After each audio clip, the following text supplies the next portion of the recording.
NDTV உடைய அரசியல் டிபேட்டில் NDTV anchor Felix ஜெரால்ட ஒரு கேள்வி ஒன்று கேட்பாங்க. ஏன் விஜய் இன்னும் மீடியாவை சந்திக்கலை, ஏன் ப்ரெஸ் மீட் இன்னும் அவர் வைக்கல அப்படின்ற ஒரு கேள்வி. அந்த கேள்விக்கு அவர் என்ன பதில் சொல்லியிருப்பார்னா நீங்களே பாருங்களேன்.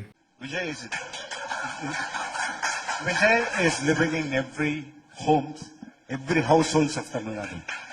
And I am Vijay. I am Felix Gerald Vijay, and I am speaking in his voice today. So superstar dialogue could sing in. That is what I was told. Our leader told me like that. That's why I am saying, okay? ஏய், நான் தான் Leo Das, நீ தேடிட்டு இருக்க Leo Das நான் தான். அந்த மாதிரி இருக்கு இவர் பேசுறது பார்த்தா. அடங்கம்மால ஒரு சாதாரண ப்ரெஸ் இன்டர்வியூ அது கொடுக்கறதுக்கு எதுக்கு இவ்வளோ யோசிக்கிறாங்கன்னு தெரில. வாட்டர்மெலன் ஸ்டார் அவர் எவ்வளோ ப்ரெஸ் இன்டர்வியூ கொடுக்குறாரு, அது சாதாரண விஷயந்தான். ஓகேவா, இதுக்கெல்லாம் போய் பயந்துட்டு இருந்தால் எப்படி?